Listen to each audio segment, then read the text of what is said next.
Craigslist. A great place to advertise services, houses, jobs, items, etc. But sometimes the most convenient place for everything. Also attracts some unwanted creepers. From weird landlords who turn out to be fake, to stalkers who stand at your door even after the transaction is done. Grab a blanket, turn off your lights, and let's listen to 4 true scary Craigslist horror stories from the internet. No scam.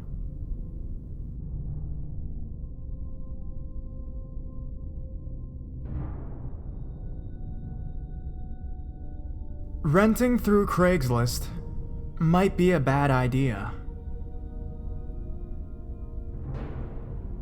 My roommate was always at her boyfriend's place, so I was living essentially alone in a 2-bedroom apartment, and my other friend was crashing with me while looking for her own place.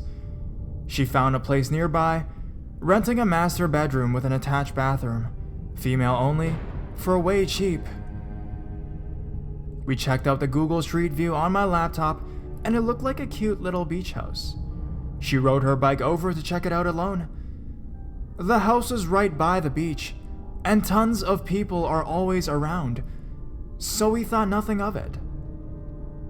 She said it was 2 beach-type white guys, a young, disheveled stoner guy, and a middle-aged parrot head guy that would close talk while giving her obvious elevator eyes the whole time.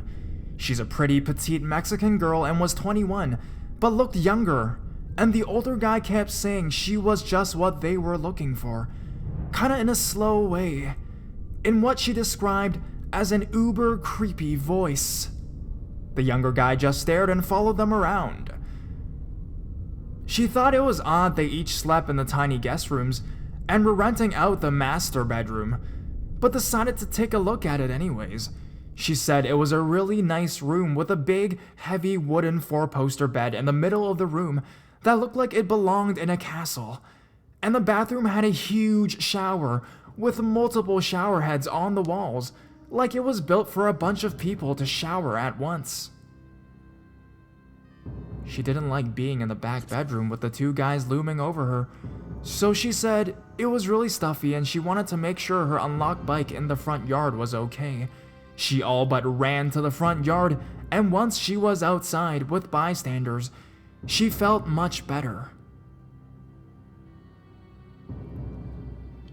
She was standing in the front yard with the older guy, and he's explaining that she can move in right away, but the bed has to stay exactly where it is.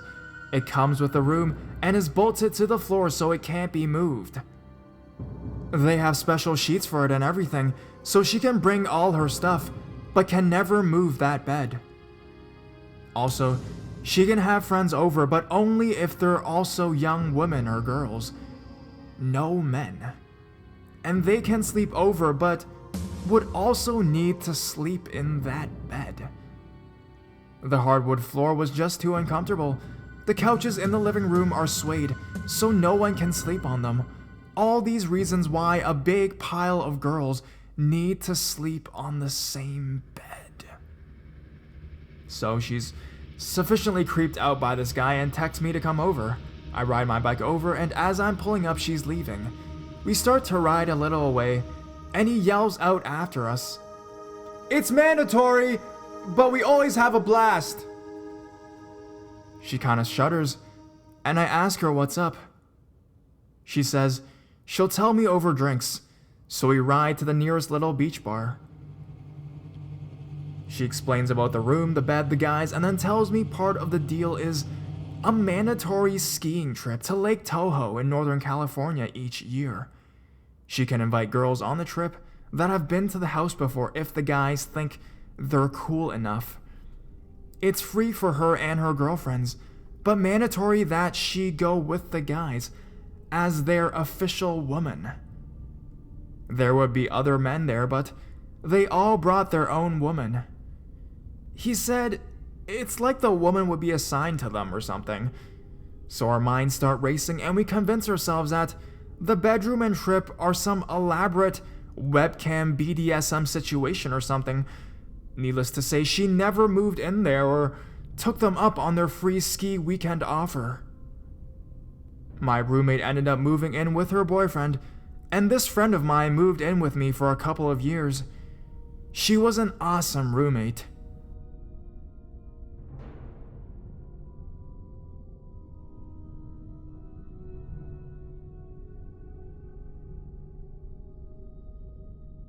Roommate wanted. Female only. This is a popular story with my family and most of my friends.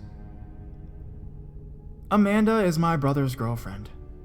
At the time of the story, she was looking for her first apartment and moving out from her parents' house. Her and my brother didn't want to move in together since they've only dated for a few months. She opted instead to search for a roommate online. Browsing Craigslist, she found an ad titled something like, "Roommate wanted. Females only." This sort of thing was common since the area she was looking for was mostly young professionals. The listing was for a room in a house for about $225 a month, which was quite cheap compared to most places listed. The occupant listed herself as a 23-year-old college student that wasn't comfortable with living with any males. The other roommate would have their own room and attached bathroom. So far, Amanda was into this place. However, the listing only had a single photo from outside the property. Amanda sent an email wanting to meet the occupant and tour the house. Within 30 minutes, she received an email back with all the details and time to stop by. The girl worked late hours and wanted Amanda to stop by at 8 p.m. When Amanda arrives, there is a handwritten note on the front door saying, "Door broken. Use back door." Walking around the house, it looks nice, but slightly unkept.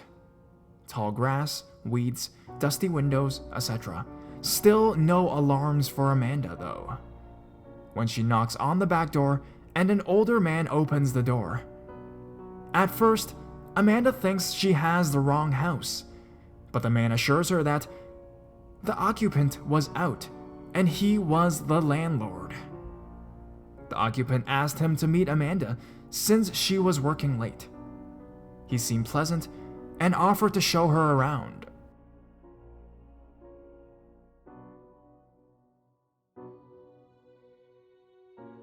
Alarms start going off, but aren't at red alert yet. First, the guy was clearly in his 40s, unshaven, and looked like he lived in his car. Also, only the kitchen light was on. As they walked around the house, Amanda noticed one huge red flag. No furniture. Nothing. The landlord was polite about answering questions but seemed irritable for keeping the lights on for too long. He rushed her around and only let her look at rooms for a few moments. There was a single room that the landlord wouldn't open, telling her it was the occupant's room and he didn't want to invade her privacy. As they walk down the hallway into the living room, she notices the front door has a plank nailed across it. Broken. For sure. Amanda's creep meter is starting to ding, so she decides to wrap up the walkthrough and leaves, but trying to be polite. As she's giving the guy her "thanks for showing" bit, he perks up and states that he forgot to show her the basement. It's recently furnished and would be a great recreational room, and that she should take a look down there.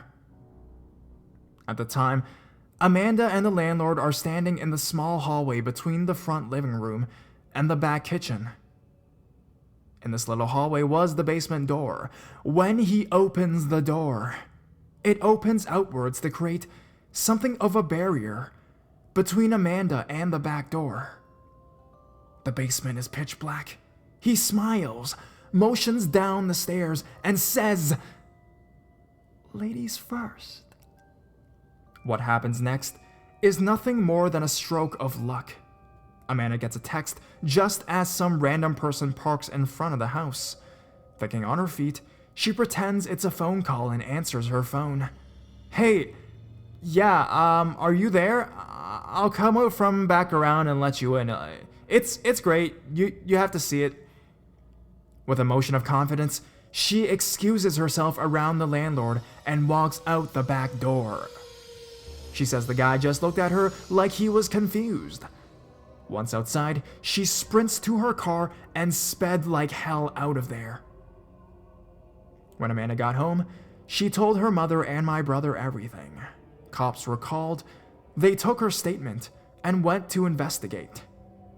The Craigslist post had been removed.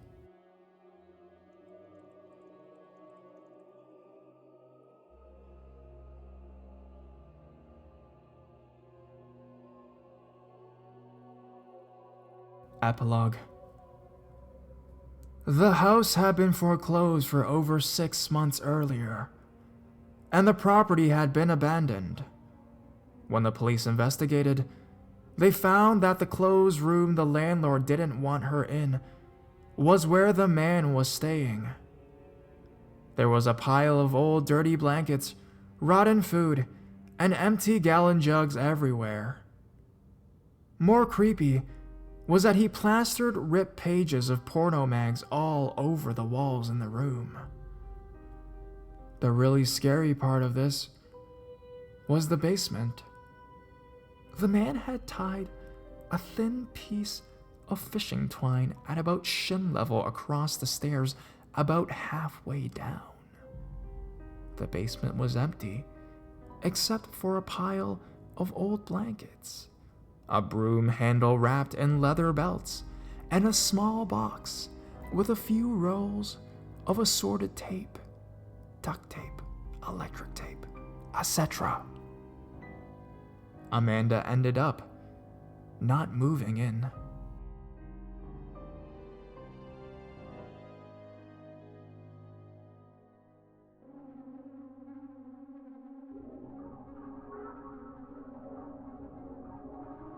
Don't ever use Craigslist. Ever. I live in a small village in the very north of Scotland, so large shops and resources are a far distance. For that reason, I usually rely on internet shopping to get me by my needs. I needed to buy a backpack for when I leave for university. One better looking than the one I already have. So I turned to Craigslist, as I normally do. As a student, I prefer to go for the cheap option. Craigslist usually provides that. After looking for a short while, I came across a really good looking bag at only about $15. I thought this was an absolute steal, so I phoned the seller. Immediately what struck me was this guy's accent.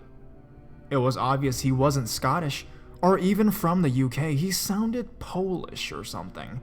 I'm still not sure. He said he was from Glasgow. That's at least 5 hours by car from where I live. But when I told him the area I was from, he reluctantly offered to come to my house to give it to me. This all seems strange, being that the sale was only for $15. Nonetheless, I foolishly gave him my fucking address. He said he'd drop by later on that day. Skipping forward about 7 hours to around 10 p.m., I was thinking that he wasn't going to come, but around 10:20, there was a knock at the door. Surprised it was so late, I looked out the window round the front door, and sure enough, it was a young guy standing with a backpack in his hand. Slightly relieved that it wasn't a robber, I went to the door and opened up.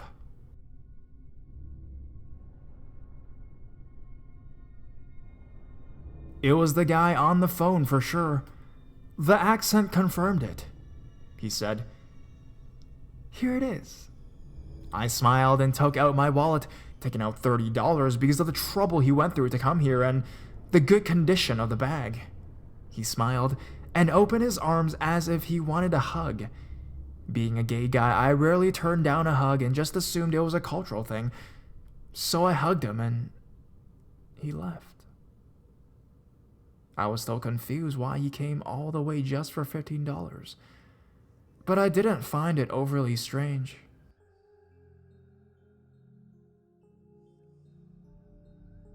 At around midnight, I was finishing another episode of 24 and was ready to go to bed. From outside the house, I heard a car door shut, which was really weird for this time of night in my area. The nearest house is like a quarter-mile away, and I rarely see the people that live there. I paused the TV and went over to the window to see who it was. I recognized the car as being the green sedan that the guy had. But he wasn't there. No one was. It was at that point when I heard the back gate opening. I fucking nearly shit myself. I ran quietly to the kitchen where the back door is, staying low down, the way there to avoid whoever it was seeing me from the kitchen window. I usually don't lock both doors till I go to bed, so both were still unlocked. I grabbed the keys from the counter and quickly locked the door. As I did, I got a fright at the security light turning on in the back garden. It's a motion sensor one that turns itself on. I looked up to see that it was him again. He had a creepy smile on his face, no teeth showing, just a smile. I stood up and shouted, "Whoa, dude, what the fuck are you doing back there?" He said nothing and just smiled, looking directly at me. I found myself just staring at him until the situation actually kicked in and I took the keys from the back door, then bolted to the front door to lock it. About halfway to the front door, I heard a window smash in the kitchen. My stomach ached at the fact that he was probably making his way into my house. I'm gonna turn to go up the stairs towards the toilet so I can lock myself in there. When in the toilet, I heard him stumbling and broken glass falling to the floor. He was in my house. I pulled up my phone and quickly dialed 999, the police. I told them of the situation as fast as I could, and they said they'd get officers out to me as fast as possible.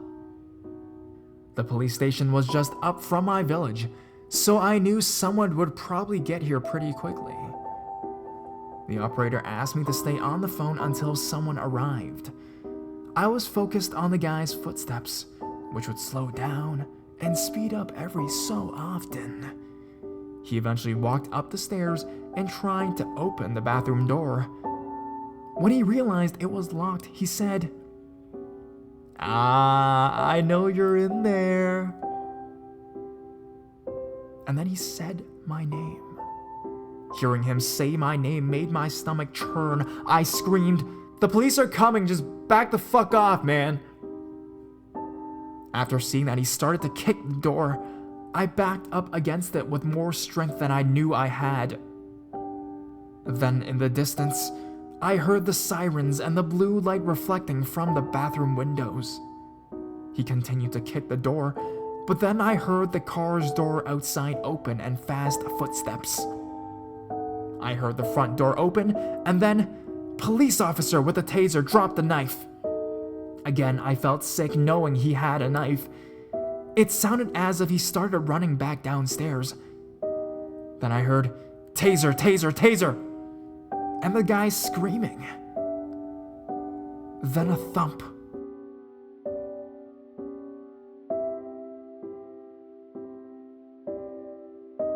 After he came through, they officially arrested him for attempted murder and trespassing. I've pressed charges, but the fact is he won't get more than 7 months in jail. After that, he'll be free to come right back. I am now trying to sell my house to get out of here as fast as possible.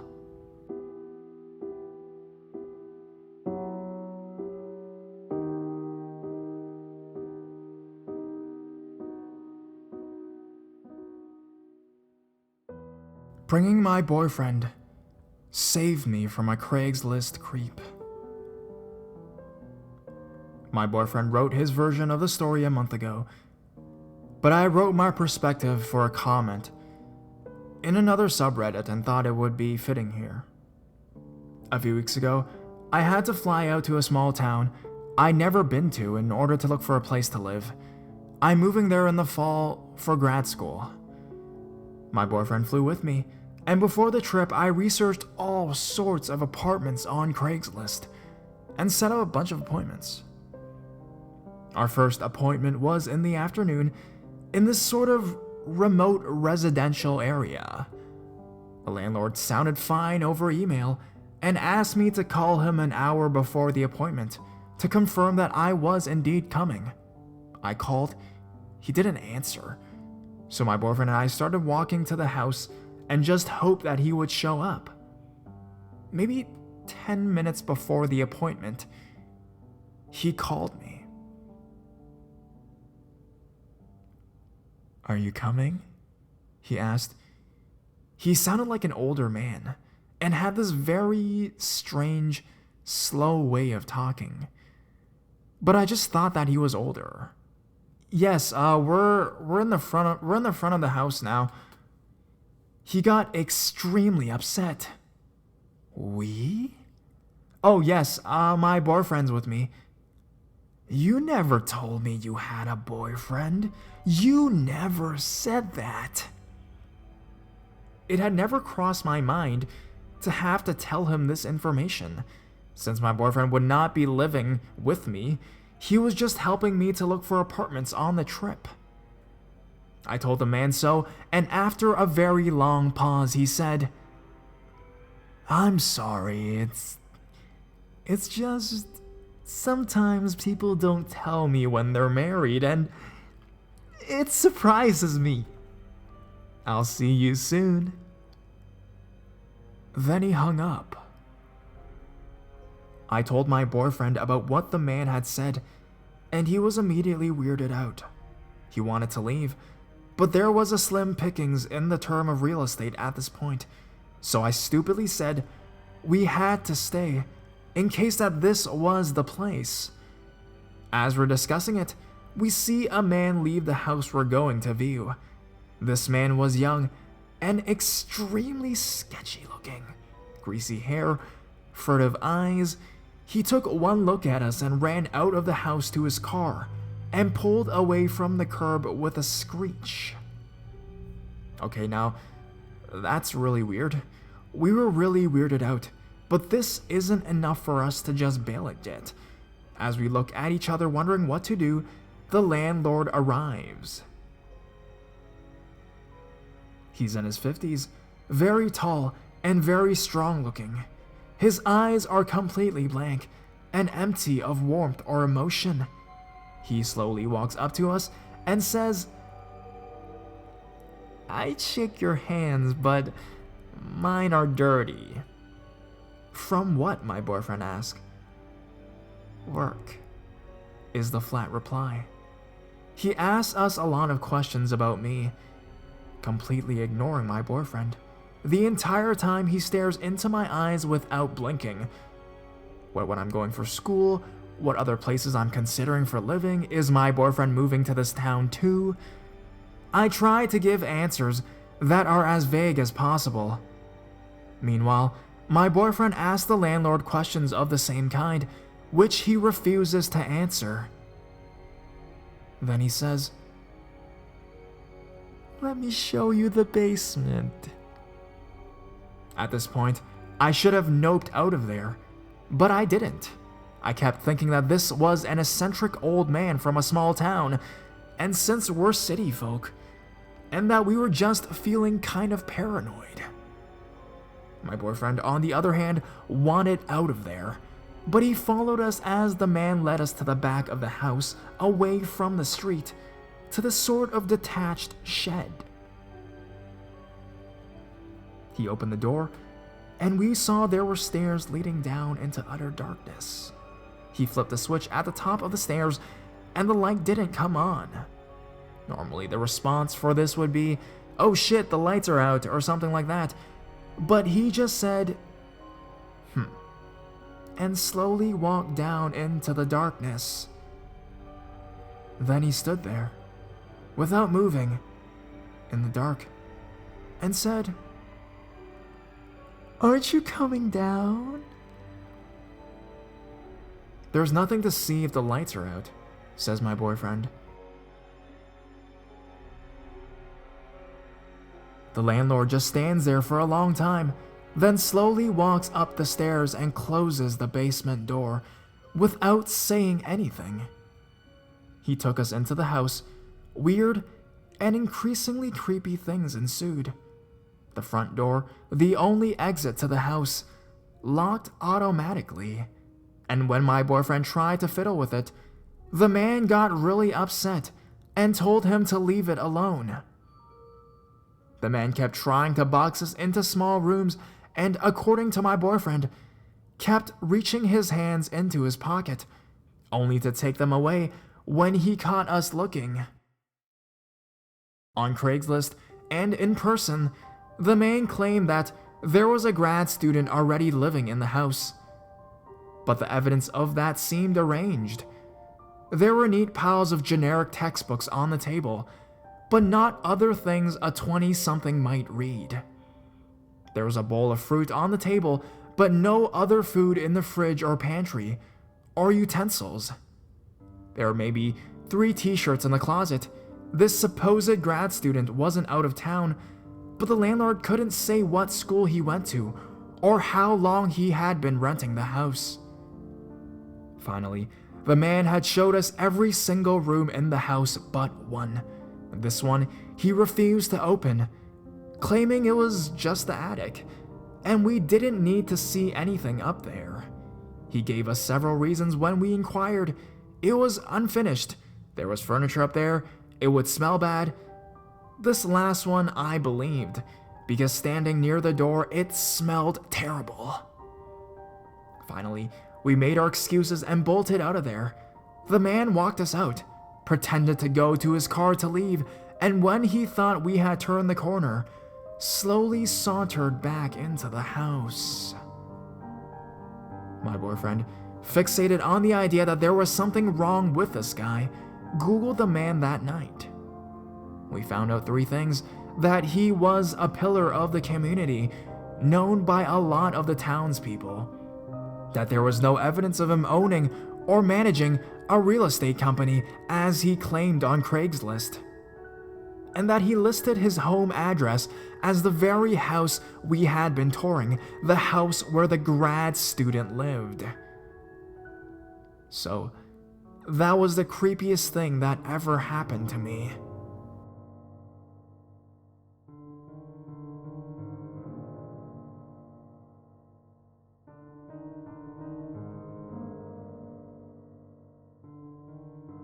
Update. After talking to my boyfriend, I've decided to contact Craigslist and the police department with my information. The police said they'll drop by for a check-in, and I'm waiting on confirmation from Craigslist.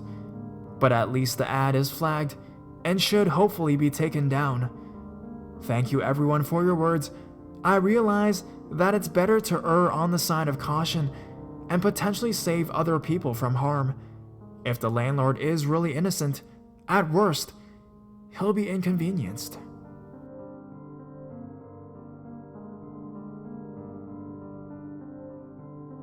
Second update. Hey everybody, sorry that it's been a few days, but I've been on vacation with my family, and I haven't heard anything from the police until now. They just sent me a message saying, the information you provided has been reviewed, and an investigation is in progress.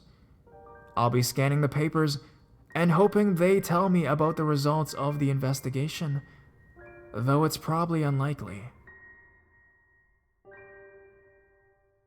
Third update. Hi all. So the police semi got back to me about what happened when they went to the landlord's house. It's still creepy, and what happened afterwards might be even creepier.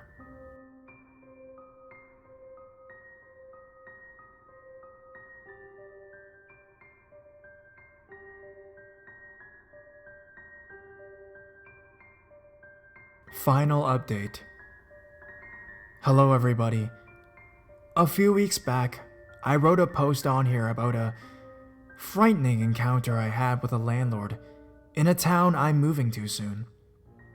Originally, I was just going to post a story for others to experience the creepiness, but with the encouragement of the Redditors who read my story and gave their advice, along with the encouragements of my boyfriend, I decided to report that landlord to the police.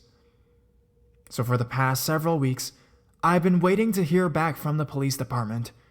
Yesterday, my curiosity got the better of me, and I asked them if anything had ever come out of the investigation, and they said it was in progress.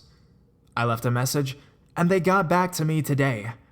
From what I understand, the police used my information to perform a wellness check on the grad student, who the landlord claimed lived in the house. The landlord came to the door and told him that the grad student, had moved out already, and I then gave them a new address for him, and I'm not entirely sure what went down because the officer was being very vague with me.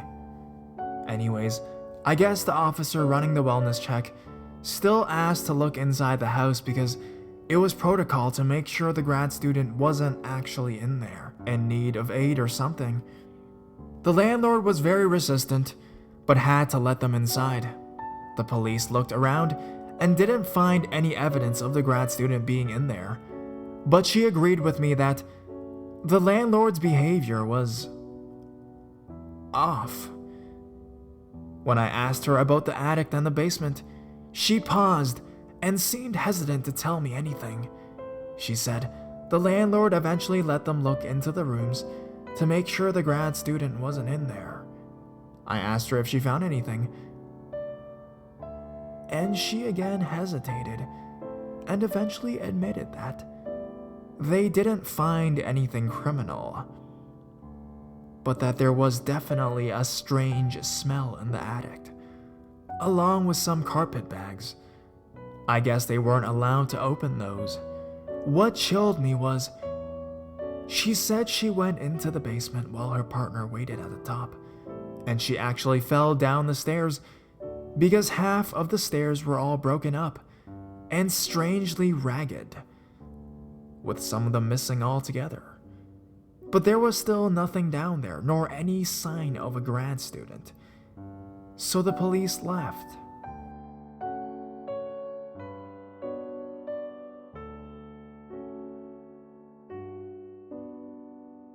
This officer seemed new and young, but really dedicated to her job. I'm not entirely convinced she knows what she's doing only because of the way she was talking. But she was really kind and sympathetic towards me when I first came forward with my information. When I asked if that was the end of it, she told me she was trying. I don't really know what that means. I get the feeling that there's not much she can really do legally, though I'm not sure, as she didn't say so herself. She said that the investigation is still in progress, and then asked if I was comfortable ever coming to the station to talk to her in person once I moved to that town. So that's that. For now, at least.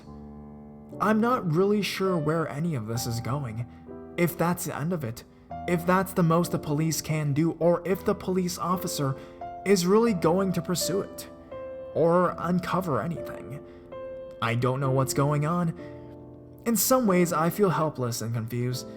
In others, I'm not sure if I'm relieved that they didn't find dead bodies, and if I want that to be the end of it. I don't know.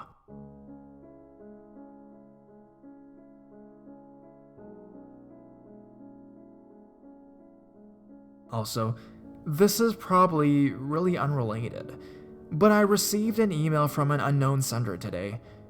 All it said was, "Was it you?" Creepy. There was a link in the email that I foolishly clicked on, but my computer's antivirus software caught a virus from the link and neutralized it, as well as destroyed the infected email. I ran more scans on my computer to make sure it was clean, and it was only after that I wondered if the email wasn't just the typical spam, but a message from the landlord himself. I'm probably just being paranoid, but that's the update. For anyone who's interested, maybe there will be more to come in the future. Though I certainly hope not. Thanks for sticking with me so far, Reddit. I feel good knowing there are so many people on my side.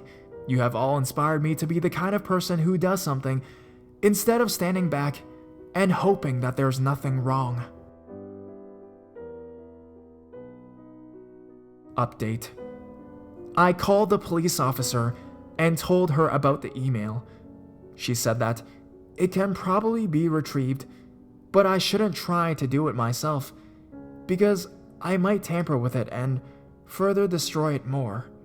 She said I could bring in my laptop to the station when I move, but that it probably wasn't anything. But if I receive any more like it, I should screenshot it and save it. Also, to those asking, my email is not linked to my Facebook, and putting my phone number and email into various search engines hasn't turned up anything about me. So there's that at least. Thanks everyone for your concern.